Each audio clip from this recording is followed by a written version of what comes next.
ओम शांति। आज 30 सितंबर 2024 के महावाक्यों। प्यारे मीठे बाप दादा ने कहा, मीठे बच्चे, अपनी बैटरी चार्ज करने का ख्याल करो। अपना टाइम पर चिंतन में वेस्ट मत करो। अपनी घोट तो नशा चढ़े। प्रश्न है, ज्ञान 1 सेकंड का होते हुए भी बाप को इतना डिटेल से समझाने का, इतना समय देने की आवश्यकता क्यों? उत्तर, क्योंकि ज्ञान देने के बाद बच्चों में सुधार हुआ है या नहीं, यह भी बाप देखते हैं। और फिर सुधारने के लिए ज्ञान देते ही रहते हैं। सारे बीज और झाड़ का ज्ञान देते हैं, जिस कारण उन्हें ज्ञान सागर कहा जाता है। अगर 1 सेकंड का मंत्र देकर चले जाएं तो ज्ञान सागर का टाइटल भी ना मिले। ओम शांति। रूहानी बाप बैठ रूहानी बच्चों को समझाते हैं। भक्ति मार्ग में परमपिता परमात्मा शिव को यहाँ ही पूजते हैं। भल बुद्धि में है कि यह होकर गए हैं। जहाँ पर लिंग देखते हैं तो उनकी पूजा करते हैं। यह तो समझते हैं शिव परम धाम में रहने वाला है। होकर गए हैं, इसलिए उनका यादगार बनाकर पूजते हैं। जिस समय याद किया जाता है तो बुद्धि में जरूर आता है कि निराकार है, जो परम धाम में रहने वाला है। उनको शिव कह पूजते हैं। मंदिर में जाकर माथा टेकते हैं। उन पर दूध फल जल आदि चढ़ाते हैं। परंतु वह तो जड़ है। जड़ की भक्ति ही करते हैं। अभी तुम जानते हो, वह है चैतन्य। उनका निवास स्थान परम धाम है। वह लोग जब पूजा करते हैं तो बुद्धि में रहता है कि परम धाम निवासी हैं, होकर गए हैं। तब यह चित्र बनाए गए हैं जिसकी पूजा की जाती है। वह चित्र कोई शिव नहीं है, उनकी प्रतिमा है। वैसे ही देवताओं को भी पूजते हैं।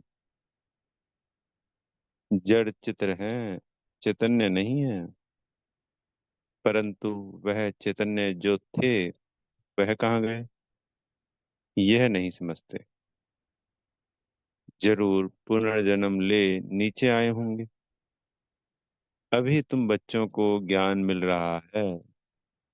समझते हो, जो भी पूज्य देवता थे वह पुनर्जन्म लेते आए हैं। आत्मा वही है। आत्मा का नाम नहीं बदलता, बाकी शरीर का नाम बदलता है। वह आत्मा कोई न कोई शरीर में है। पुनर्जन्म तो लेना ही है। तुम पूछते हो उनको जो पहले पहले शरीर वाले थे।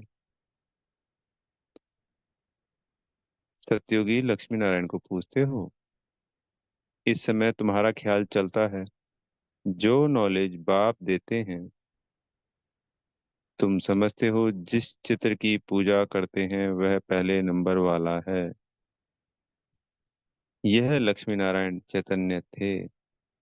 यहाँ ही भारत में थे, अभी नहीं है। मनुष्य यह नहीं समझते कि वह पुनर्जन्म लेते लेते भिन्न नाम रूप लेते 84 जन्मों का पाठ बजाते रहते हैं। यह किसके ख्याल में भी नहीं आता, क्योंकि हम तो सिर्फ पूजा ही करते थे और कुछ बुद्धि चलाते नहीं थे। उन्होंने पहले बता दिया जी, लक्ष्मी जी यहाँ से उत्पन्न हुई, विष्णु जी ये करते हैं, राम जी ये करते हैं, कृष्ण जी ये करते हैं, और उसी को सत्य मान लिया। कभी सोचा ही नहीं लॉजिकली, तर्क वाइज, कि जैसे हमारा जन्म मरण होता है, सब कुछ होता है, हमें कर्म भोग भोगना है, हमें कर्मों के आधार पर जन्म मिलता है। अनेक अनेक बातें जो हम पे सत्य आधारित होती हैं, वही उन पे भी लागू होगी। अगर देवी देवताओं की अलग है कर्म की फिलॉसफी और हमारी अलग है, फिर तो राइट नहीं है ना जी। कभी कुछ सोचा ही नहीं, बस करते चले गए। यह किसके ख्याल में भी नहीं आता। सतयुग में थे तो जरूर, परंतु अब नहीं। यह किस यह भी किसको समझ नहीं आती। अभी तुम जानते हो, ड्रामा के प्लान अनुसार फिर चैतन्य में आएंगे जरूर। मनुष्यों की बुद्धि में यह ख्याल ही नहीं आता। बाकी इतना जरूर समझते हैं कि यह थे, अब इनके जड़ चित्र हैं, परंतु वह चैतन्य कहाँ चले गए, यह किसकी बुद्धि में नहीं आता है। मनुष्य तो 84 लाख पुनर्जन्म कह देते हैं। यह भी तुम बच्चों को मालूम पड़ा है कि 84 जन्म ही लेते हैं, ना कि 84 लाख। अब रामचंद्र की पूजा करते हैं, उनको यह भी पता नहीं कि राम कहाँ गया। तुम जानते हो कि श्री राम की आत्मा तो जरूर पुनर्जन्म लेती रहती होगी। यहाँ इम्तिहान में नापास होती है, परंतु कोई न कोई रूप में होगा तो जरूर ना। यहाँ ही पुरुषार्थ करते रहते हैं। इनका नाम बाला है राम का, तो जरूर आएंगे। उनको नॉलेज लेनी पड़ेगी। अभी कुछ मालूम नहीं पड़ता है तो उस बात को छोड़ देना पड़ता है। इन बातों में जाने से भी टाइम वेस्ट होता है। इससे तो क्यों ना अपना टाइम सफल करें, अपनी उन्नति के लिए बैटरी चार्ज करें। दूसरी बातों का चिंतन तो पर चिंतन हो गया। अभी तो अपना चिंतन करना है। हम बाप को याद करें, वह भी जरूर पढ़ते होंगे, अपनी बैटरी चार्ज करते होंगे, परंतु तुमको अपनी करनी। कहा जाता है अपनी घोड़ तो नशा चढ़े। बाप ने कहा है जब तुम सतो प्रधान थे तो तुम्हारा बहुत उच्च पद था। अब फिर पुरुषार्थ करो, मुझे याद करो तो विक्रम विनाश हो। मंजिल है ना, यह चिंतन करते करते सतो प्रधान बनेंगे। नारायण का ही सिमरन करने से हम नारायण बनेंगे। अंत काल में जो नारायण सिमरे। तुमको बाप को याद करना है, जिससे पाप कटे, फिर नारायण बने। यह नर से नारायण बनने की हाईएस्ट युक्ति है। एक नारायण तो नहीं बनेंगे ना, यह तो सारी डिनाइस्टी बनती है। बाप हाईएस्ट पुरुषार्थ कराएंगे। यह है ही राजयोग की नॉलेज। सो भी पूरे विश्व का मालिक बनना है। जितना पुरुषार्थ करेंगे उतना जरूर फायदा है। एक तो अपने को आत्मा जरूर निश्चय करो। कोई कोई लिखते भी ऐसे, फलानी आत्मा आपको याद करती है। आत्मा शरीर के द्वारा लिखती है। आत्मा का कनेक्शन है शिव बाबा के साथ। मैं आत्मा फलाने शरीर के नाम रूप वाली हूँ, यह तो जरूर बताना पड़े ना, क्योंकि आत्मा के शरीर पर ही भिन्न भिन्न नाम रूप पड़ते हैं। मैं आत्मा आपका बच्चा हूँ, मुझ आत्मा के शरीर का नाम फलाना है। आत्मा का नाम तो कभी बदलता नहीं। मैं आत्मा फलाने शरीर वाली हूँ। शरीर का नाम तो जरूर चाहिए, नहीं तो कारोबार चल ना सके। यह बाप कहते हैं, मैं भी इस ब्रह्मा के तन में आता हूँ टेम्परेरी, इनकी आत्मा को भी समझाते हैं। मैं इस शरीर से तुमको पढ़ाने आया हूँ। यह मेरा शरीर नहीं, मैंने इनमें प्रवेश किया है। फिर चले जाएंगे अपने धाम। मैं आया ही हूँ तुम बच्चों को यह मंत्र देने, ऐसे नहीं कि मंत्र देकर चला जाता हूँ। नहीं, बच्चों को देखना भी पड़ता है कि कहाँ तक सुधार हुआ है। फिर सुधारने की शिक्षा देते रहते हैं। सेकंड का ज्ञान देकर चले जाएं तो फिर ज्ञान का सागर भी ना कहा जाए। कितना समय हुआ है तुमको समझाते ही रहते, झाड़ की, भक्तिमार की सब बातें समझने की डिटेल है। डिटेल में समझाते हैं। होलसेल माना मन मना भाव, परंतु ऐसा कहकर चलें तो नहीं जाएंगे, पालना भी करनी पड़े। कई बच्चे बाप को याद करते करते फिर गुम हो जाते हैं। फलानी आत्मा, जिसका नाम फलाना था, बहुत अच्छा पढ़ता था, स्मृति तो आएगी ना। पुराने पुराने बच्चे कितने अच्छे थे, उनको माया ने हप कर लिया। शुरू में कितने आए, पर से आकर बाप की गोद ली, भट्टी बनी। इसमें सबने अपना भाग्य अजमाया। फिर लक अजमाते अजमाते माया ने एकदम उड़ा दिया। ठहर ना सके। फिर 5,000 वर्ष के बाद भी ऐसे ही होगा। कितने चले गए, आधा झाड़ तो जरूर गया। भल झाड़ वृद्धि को पाया है, परंतु पुराने चले गए। समझ सकते हैं, उनसे कुछ फिर आएंगे जरूर पढ़ने। स्मृति आएगी कि हम बाप से पढ़ते थे और सब अभी तक पढ़ते रहते हैं। हमने हार खा ली, फिर मैदान में आएंगे। बाबा आने देंगे, फिर भी भल आकर पुरुषार्थ करें। कुछ ना कुछ अच्छा पद मिल जाएगा।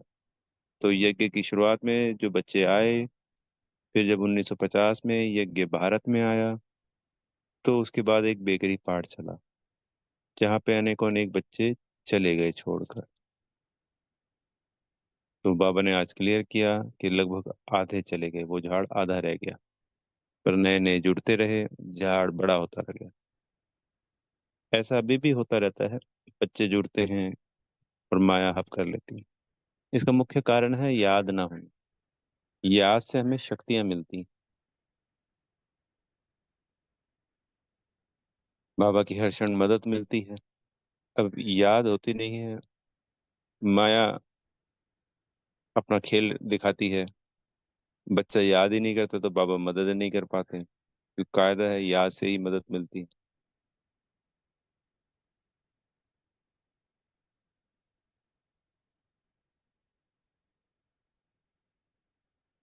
बाप स्मृति दिलाते, मीठे मीठे बच्चे, माँ में कम याद करो तो पाप कट जाएंगे। अब कैसे याद करते हो? क्या यह समझते हो कि बाबा परम धाम में है? नहीं, बाबा तो यहाँ रथ में बैठे हैं। इस रथ का सबको मालूम पड़ता जाता है। यह है भाग्यशाली, इनमें आया हुआ है। भक्ति मार्ग में थे तो उनको परम धाम में याद करते थे, परंतु यह नहीं जानते थे कि याद से क्या हो। अभी तुम बच्चों को बाप खुद इस रथ में बैठ श्रीमत देते, इसलिए तुम बच्चे समझते हो बाबा यहाँ इस मृत्यु लोक में पुरुषोत्तम संगम युग पर हैं। तुम जानते हो हमको ब्रह्मा को याद नहीं करना। बाप कहते हैं माँ कम याद कर। मैं इस रथ में रहकर तुमको यह नॉलेज दे रहा हूँ, अपनी भी पहचान देता हूँ। मैं यहाँ हूँ। आगे तो तुम समझते थे, परम धाम में रहने वाला है, होकर गया है, परंतु कब यह पता नहीं था।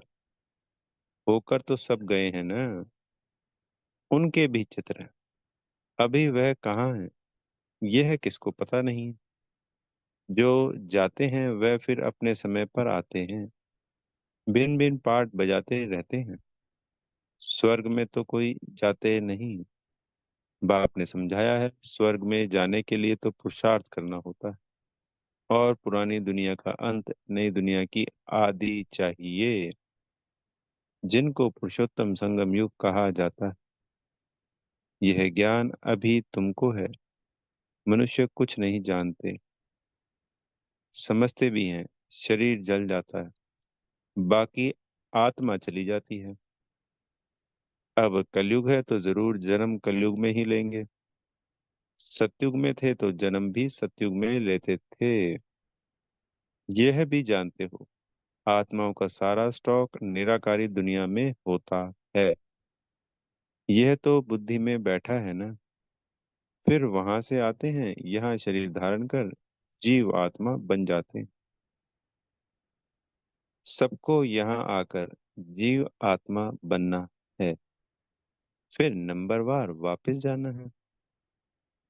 सबको तो नहीं ले जाएंगे, नहीं तो प्रलय हो जाए। दिखाते हैं कि प्रलय हो गई, रिजल्ट कुछ नहीं दिखाते। तुम तो जानते हो यह दुनिया कभी खाली नहीं हो सकती। गायन है, राम गयो रावण गयो, जिनका बहुत परिवार है। सारी दुनिया में रावण संप्रदाय है ना, राम संप्रदाय तो बहुत थोड़ी है। तो इस वक्त जो 8 अरब आत्माएं हैं वो सारी की सारी रावण संप्रदाय है, बहुत बड़ा परिवार है। और राम का परिवार यानी शिव बाबा का परिवार तो छोटा सा है। एग्जैक्ट संख्या तो नहीं पता, पर 20-25 लाख बच्चे होंगे यज्ञ में।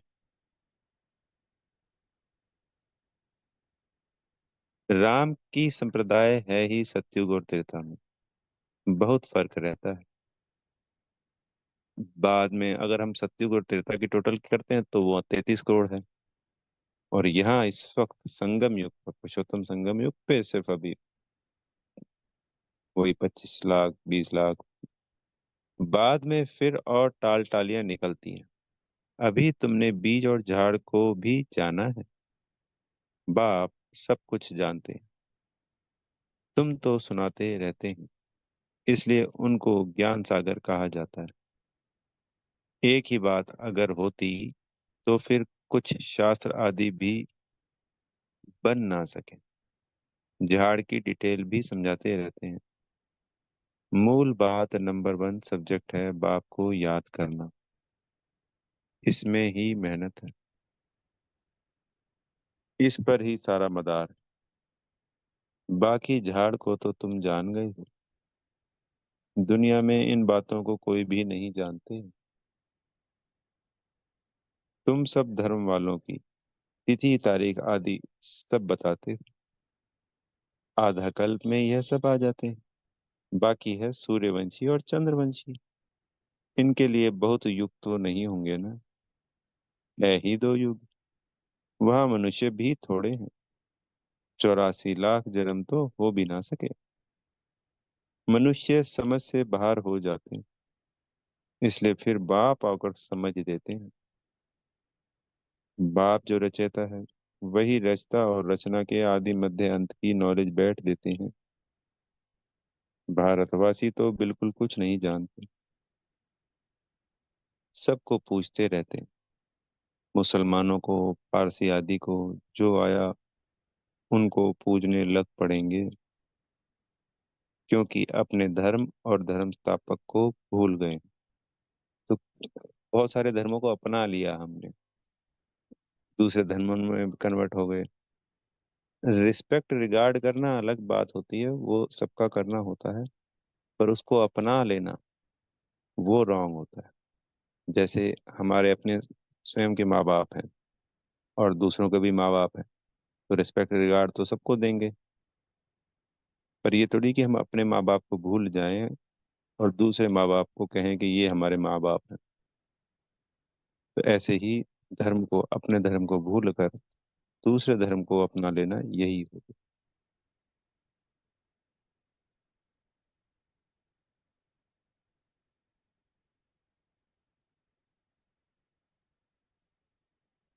और तो सब अपने अपने धर्म को जानते हैं। सबको मालूम है फलाना धर्म कब किसने स्थापन किया। बाकी सत्युग त्रेता की हिस्ट्री ज्योग्राफी का किसको भी पता नहीं है। चित्र भी देखते, शिव बाबा का यह रूप है, वही ऊंचते ऊंच बाप है। तो याद भी उनको करना है। यहाँ फिर सबसे जास्ती पूजा करते हैं श्री कृष्ण की, क्योंकि नेक्स्ट में है ना, यानी शिव बाबा के बाद जो कोई नेक्स्ट है वो श्री कृष्ण की आत्मा है। इसलिए भारत में भी शिव बाबा के बाद सबसे ज्यादा पूजा श्री कृष्ण की होती है। प्यार भी उनको करते हैं। तो गीता का भगवान भी उनको समझ लिया। सुनाने वाला चाहिए तब तो उनसे वर्षा मिले। बाप ही सुनाते हैं।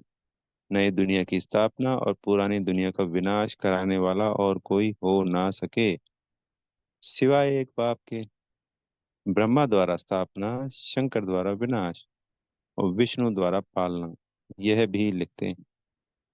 यहाँ के लिए ही है, परंतु समझ कुछ है नहीं। तुम जानते हो वह है निराकारी सृष्टि और यह है साकारी सृष्टि। सृष्टि तो यही है। यहाँ ही राम राज्य और रावण राज्य होता है। महिमा सारी यहाँ की है। बाकी सूक्ष्म वतन का सिर्फ साक्षात्कार होता है। मूल वतन में तो आत्माएं रहती हैं, फिर यहाँ आकर पाठ बजाती हैं। बाकी सूक्ष्म वतन में क्या है, यह चित्र बना दिया है, जिस पर बाप समझाते हैं। तुम बच्चों को ऐसा सूक्ष्म वतनवासी फरिश्ता बनना है। फरिश्ते हड्डी मांस बिगर होते हैं। कहते हैं न, दधीची ऋषि ने हड्डियां भी दे दी। बाकी शंकर का गायन तो काम है नहीं। ब्रह्मा विष्णु का मंदिर है, शंकर का कुछ है नहीं। तो उनको लगा दिया विनाश के लिए। बाकी ऐसे कोई आंख खोलने से विनाश करता नहीं है। देवताएं फिर हिंसा का काम कैसे करेंगे। तो अभी जैसे बाबा ने कहा कि शंकर का कुछ है नहीं, तो वो सब शिव के यादगार है। जब द्वापर में शिव की पूजा हुई निराकार की, तो सिर्फ शिव की ही हुई, ये नहीं कि उसी के साथ शंकर की होने लग गई। ये तो बाद में जा करके, फिर उसके बाद जैसे लक्ष्मी नारायण के मंदिर बने, फिर श्री कृष्ण के बने, राम सीता जी के बने, ये द्वापर के अंत में हुआ। तो फिर बीच में कहीं जाके शंकर को जोड़ दिया गया शिव के साथ। पहले दिन से ये नहीं कि शिव और शंकर दोनों इकट्ठे पूजने लग गए। आप जितने भी ऐसे मंदिर हैं जहाँ पे सिर्फ शिव ही, और कोई नहीं।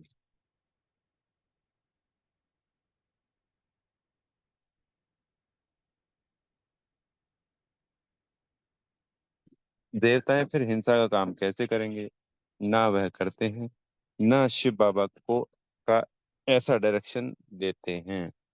डायरेक्शन देने वाले पर भी आ जाता है ना, कहने वाला ही फंस जाता है। वह तो शिव शंकर को ही इकट्ठा कह देते हैं। अब बाप भी कहते हैं मुझे याद करो, मामे कम याद करो। ऐसा तो नहीं कहते शिव शंकर को याद करो, पतित पावन एक को ही कहते। भगवान अर्थ सहित बैठ समझाते हैं। यह कोई नहीं जानते, तो यह चित्र देख मूंज पड़ते। अर्थ तो जरूर बताना पड़े ना, समझने में टाइम लगता है। कोर्टों में कोई विरला निकलता है। मैं जो हूँ जैसा हूँ, फोटो में कोई ही मुझे पहचान सकते हैं। अच्छा, मीठे मीठे सिकी लदे बच्चों प्रति माता पिता बाप दादा का याद प्यार और गुड मॉर्निंग। रूहानी बाप की रूहानी बच्चों को नमस्ते। हम रूहानी बच्चों की प्यारे मीठे रूहानी बाप दादाजी को याद प्यार, गुड मॉर्निंग और नमस्ते। धारणा के लिए मुख्य सार में पहला पॉइंट, किसी भी बात के चिंतन में अपना समय नहीं गंवाना है, अपनी मस्ती में रहना है। स्वयं के प्रति चिंतन कर आत्मा को सतो प्रधान बनाना है। दूसरा पॉइंट, नर से नारायण बनने के लिए अंत काल में एक बाप की ही याद रहे। इस हाईएस्ट युक्ति को सामने रखते हुए पुरुषार्थ करना है। मैं आत्मा हूँ, इस शरीर को भूल जाना है। वरदान मिल रहा है सदगुरु जी से। दाता की देन को स्मृति में रख सर्व लगावों से मुक्त रहने वाले आकर्षण मुक्त भाव। कई बच्चे कहते हैं कि इनसे मेरा कोई लगाव नहीं, परंतु इनका यह गुण बहुत अच्छा है या इनकी सेवा की विशेषता बहुत है। लेकिन किसी व्यक्ति या वैभव के तरफ बार बार संकल्प जाना भी आकर्षण है। किसी की भी विशेषता को देखते, गुणों को व सेवा को देखते दाता को नहीं भूलो। यह दाता की देन है। यह स्मृति लगावों से मुक्त, आकर्षण मुक्त बना देगी। किसी पर भी प्रभावित नहीं होंगे।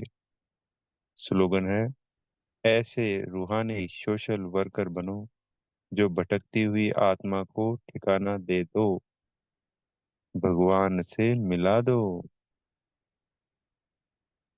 ओम शांति। बेहद का धन्यवाद मेरे प्यारे मीठे बाप दादा जी।